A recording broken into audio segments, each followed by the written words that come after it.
Nosotros vamos a conversar ahora, Andrés, con el director del gabinete del Ministerio de Educación, el licenciado Henry Santos. Él es el director, repito, del gabinete.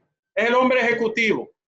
Viejo amigo y compañero de trabajo durante muchos años. Muy buenas tardes. ¿Cómo se siente? ¿Cómo están ustedes? Bien. Él me ha fallado en alguna cosa, pero sigue siendo. Tú sabes que yo te quiero, Ricardo. Te quiero y te admiro. Henry, buenas tardes. ¿Cómo está todo, Henry? Todo muy bien. Agradezco la oportunidad y obviamente el deseo de ver tanta gente que uno quiere. Comandante Fafa, que no lo veo aquí a Fafa. Que quiero verte a propósito. Quiero conversar contigo. No hay nada, Fafa. Estamos en COVID. No, Fafa y yo somos viejos camaradas. Miren, el Consejo coge ahí. Claro que sí, claro. Miren, el Consejo Nacional de Educación, en su reunión del miércoles pasado, conoció una resolución que le emitió el ministro de Educación, Antonio Peña Mirabal, la 03-2020, que era una resolución que diríamos que le pone fin o cierra todo el ciclo que tiene que ver con el año escolar 2019-2020. Una petición que habían hecho ya muchas personas y la sociedad entera estaba esperando qué iba a pasar con este año. La resolución lo primero que hace es que cierra el año tal como estaba previsto al 19 de junio. Pero además de eso, la resolución reglamenta todo lo que tiene que ver con la evaluación y además con la promoción de todos los estudiantes. Y además de eso, también crea una comisión para que haga un protocolo para el inicio del próximo año escolar, que sería el 24 de agosto. Henry, sobre eso del 19 de junio, yo tengo una duda. Déjame, tú puedes aclarar. Lo voy a explicar. Es para que no pase a otro tema, sobre el 19 de junio. No voy a pasar, Leila. Ok, está bien. Mire, lo primero es el tema de la promoción, que es uno de los temas que tenemos ahora mismo más complejos. ¿Por qué? Porque la educación, el cierre de la clase el día 12 de marzo, de manera tal que tenemos 2 meses en cuarentena. Por lo tanto, utilizando el mecanismo online, que era un mecanismo que funciona, diríamos, en parte, no totalmente. Entonces, ¿qué se decidió? Se decidió que todos los estudiantes que tuvieran el mínimo requerido hasta el 12 de marzo en su puntuación, dígase, 65 puntos para los de primaria y 70 puntos para los de secundaria, están automáticamente promovidos. Aquellos estudiantes que no lograron el mínimo requerido hasta el 12 de marzo, pues van desde el día 1 de junio hasta el 19 de junio a un programa de recuperación, diríamos de completación, de forma tal que puedan entonces ser promovidos con los siguientes requisitos. El primero, la presentación de un trabajo, práctica, un proyecto o cualquier otra estrategia que el profesor considere. Esto es una decisión que se sopesó mucho, se vieron las experiencias internacionales. Hubo lugares como Italia donde hubo una promoción sin condiciones a todos los estudiantes. En España hubo una mezcla parecida a la nuestra. Lugares como Nueva York promovieron a todo el mundo. En el caso nuestro, nosotros hemos hecho una mezcla de ambas cosas. Es decir, todo lo que haya acumulado sus puntuaciones requeridas hasta el 12 de marzo. Hasta el 12 de marzo está promovido. Aquellos que no completaron, pues entonces tendrán la oportunidad que en ese periodo de remediación, pues entonces puedan completarlo a través de un trabajo, práctica, un proyecto, otra estrategia que decide el profesor de la escuela. Esto rige tanto para la educación pública como para la educación privada. ¿Cuál es el espíritu de esta decisión? Bueno, diríamos, viendo la situación de manera positiva. Porque aunque nosotros utilizamos todo el mecanismo de la educación online, tampoco se puede negar que nadie estaba preparado totalmente para poder, diríamos, articular tan rápido todo un mecanismo que permitiera que esos contenidos que están diseñados, y esto es importante, diseñados para el mecanismo presencial, pasaran al mecanismo online sin que no se quedara un sector fuera. Por lo tanto, nosotros no podemos en este caso, perjudicar a los estudiantes por una situación que realmente no crearon y que tampoco nadie creó, pero que llegó de manera inesperada. ¿Qué significa esto? Que todos los estudiantes que hayan podido avanzar, como en el caso de los colegios privados, con los mecanismos virtuales, ese avance sí puede incrementar sus notas. Si no avanzaron, entonces no pueden ser castigados por eso. Debe tomarse hasta el 12 de marzo. En el inventario que nosotros hicimos, encontramos que el 74% de la matrícula estudiantil nuestra, pues tuvo, diríamos, acceso a educación virtual. Y es una cosa increíble. Yo creo que la resiliencia, un término, no sé si a Andrés le gusta ese término, pero el término resiliencia, que lo que se refiere a la capacidad como de usted poder sobrevivir en espacios estructurados, en situaciones ante la adversidad, pues miren, se puso de manifiesto en todo lo que tiene que ver con los profesores y nuestras autoridades. Henry. Hubo maestros que salieron de su casa a llevar las tareas a las escuelas, a las casas.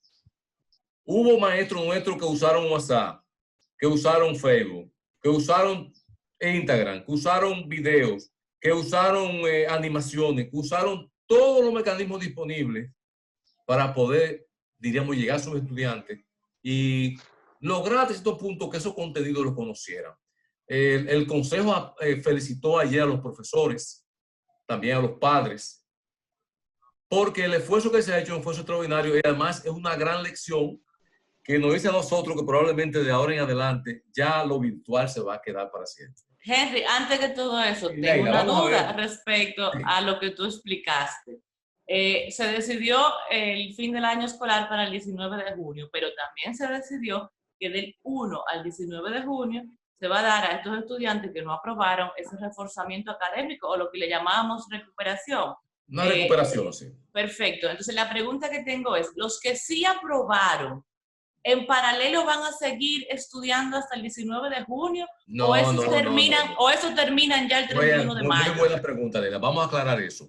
El año ya prácticamente en el mecanismo normal presencial, el año termina a final de mayo. Exacto, ya. La próxima semana. ¿Qué significa esto? Que probablemente ya el 1 de junio ya la escuela pasan a otro escenario, que es el escenario de remediación de sus estudiantes. Siguen con ellos, tanto los colegios como las escuelas, porque siempre hay un grupo de estudiantes que se queda atrás. Y lo que nosotros queremos es que esos estudiantes pues tengan la oportunidad, obviamente, de reforzar esas partes que ellos no pudieron, diríamos, tener remediadas en la parte presencial. Además de eso, cuando comienza el año escolar, en el 24 de agosto, los primeros 45 días van a ser para todo un sistema de nivelación de todos los estudiantes.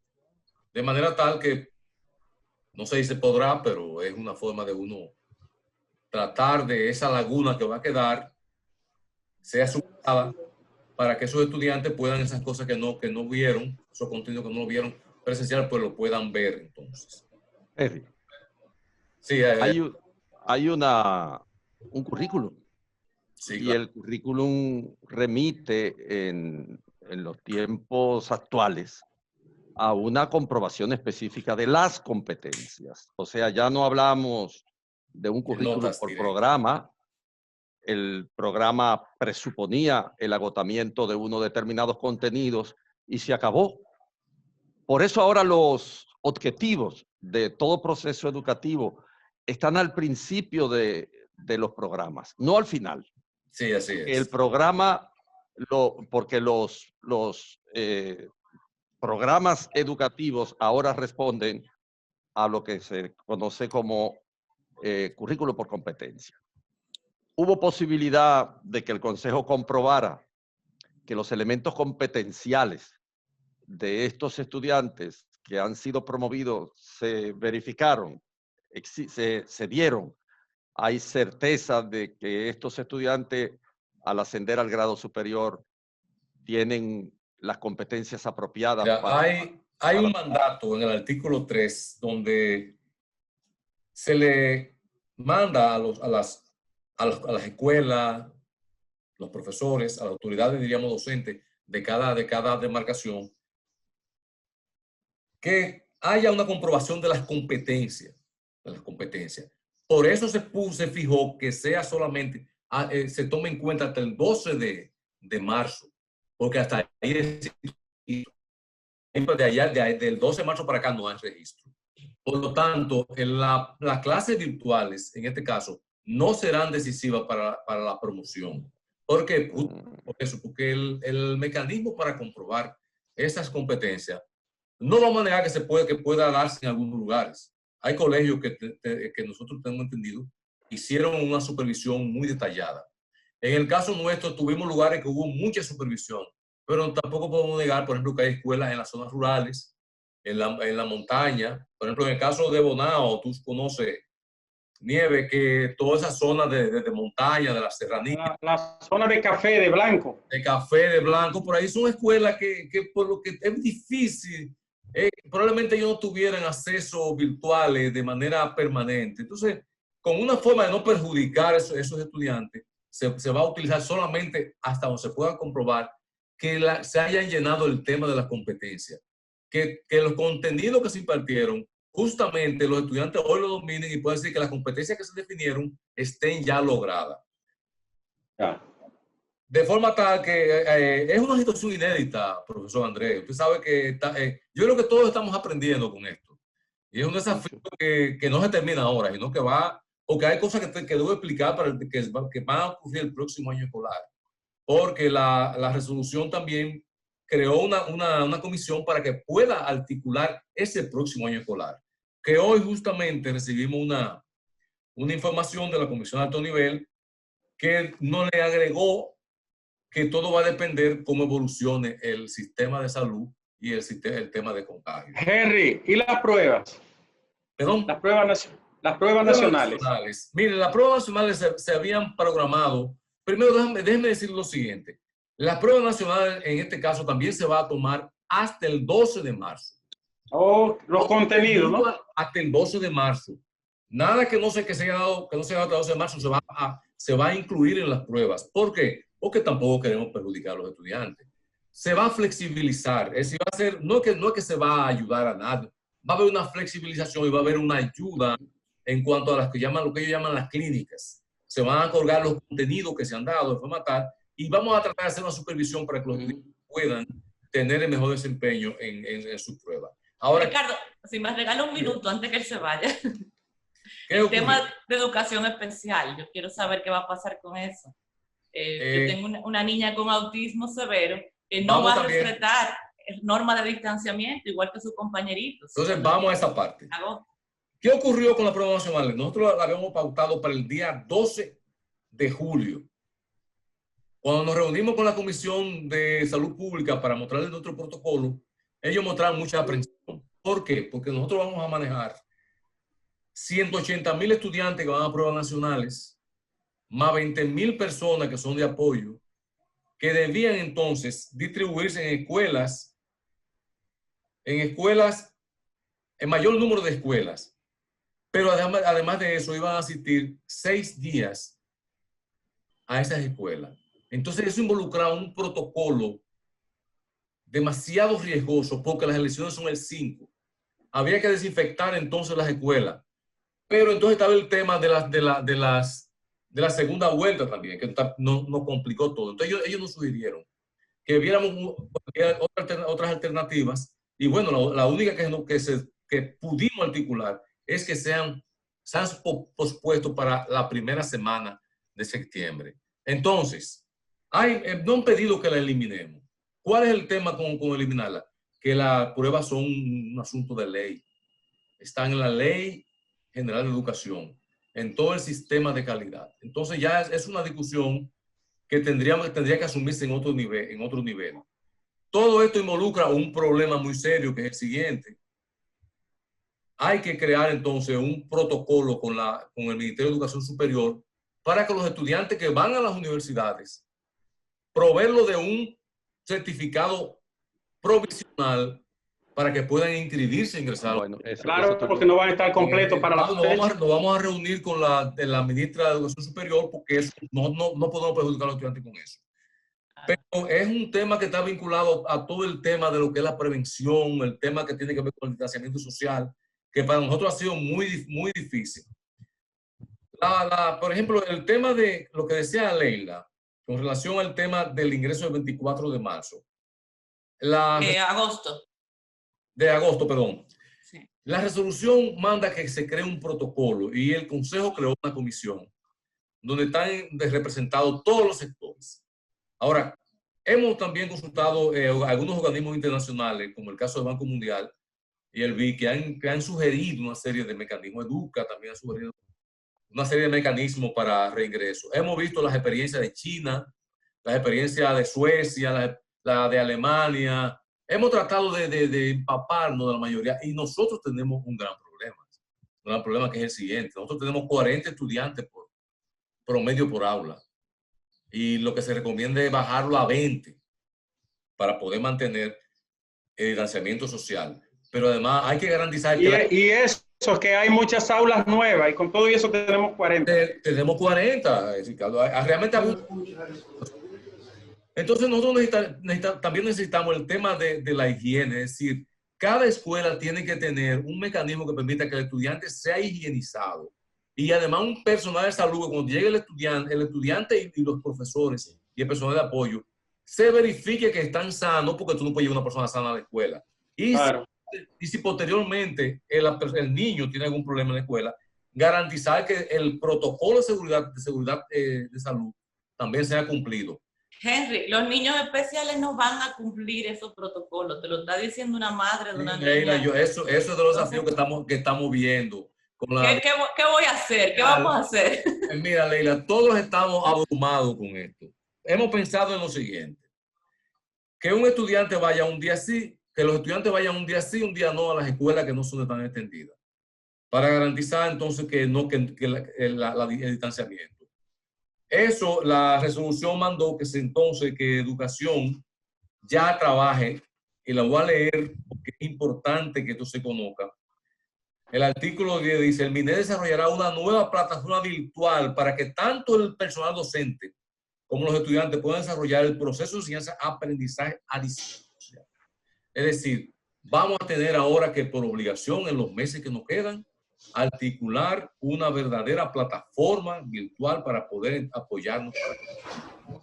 Los detalles que hemos pensado, uno va en la tarde, otro va en la mañana. Porque no hay manera. No podemos embarcarnos, por ejemplo, en temas de construcción de escuela. Nosotros tenemos en este momento, que es un tema que lo vimos con la ADP, tenemos alrededor de 460 escuelas que no tienen agua disponible, que es un tema que hay que resolverlo. Ahí están las escuelas de Blanco, Nieve. Sí, allá en la Loma, altísimo. En la Loma, en Constanza, escuelitas que están por allá que como no hay un clima muy caluroso, e incluso los niños van y no tienen... Yo duraba hasta 2 días y no me bañaba cuando subía a la loma. Ay, Ricardo, pero ahora ay, por Dios. Obliga. Pero no es así, Leila. ¿Verdad? Hay un elemento importante y déjame decirte, Diego, hay escuelas de esas que podrán iniciar de manera normal porque tienen 40 estudiantes, 50 estudiantes. Sí, porque son pequeñas escuelas. Tú le agregas un pabellón, tú puedes entonces mantener distanciamiento social, pero tienes que garantizar agua.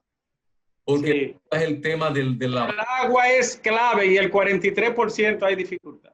Sí, hay dificultad. Entonces está el tema de la mascarilla, que eso es un tema que yo no sé cómo lo vamos a resolver, porque estamos hablando de prácticamente 3 millones de estudiantes. Es un tema que nosotros lo veremos en la comisión, pero no es un tema sencillo de resolver. Esas son las situaciones que nosotros que tenemos ahora mismo. Henry, y si se dividieran, por ejemplo, en mañana y tarde, para no juntarlo ni aglomerarlo, aunque significaría más trabajo y más personal. Sí, distanciar más. Ese es uno de los temas que estamos viendo. Y hasta usar el fin de semana. Porque el sábado y el domingo también, pero que recuerda que el sábado y el domingo está la educación de adultos en prepara. Está prepara. El hecho de la jornada extendida permite que se puedan separar para, como el tiempo es mayor, poder hacerlo. Pero sí, yo quiero, la mañana y la tarde. Sí, yo quiero preguntarte, Héctor, ¿es verdad que ustedes tienen ahora una tarea inmensa de ajustar la realidad que ha sido desarticulada por el virus y que ha puesto en evidencia necesidades como esa? increíble de decenas de escuelas que no tienen agua. Es decir, el ajuste es un problema, pero hay un desafío. El ajuste pendiente con la propia formación de los maestros es adecuarse a la sociedad de hoy. Esa es una estructura magisterial hecha a la antigua, al rudimentarismo. Ese desafío de adecuación, yo he escuchado al ministro que ha abierto a eso, pero ese ajuste de fondo, de cambiar la estructura integral de la educación, no es un tema que está hoy manejado por ustedes.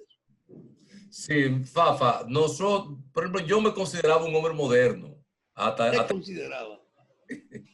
Un hombre moderno, un hombre de avanzada. Sin embargo, yo le puedo decir a ustedes, sin sonrojarme y sin vergüenza, que yo estoy usando a esta plataforma de Zoom después que llegó.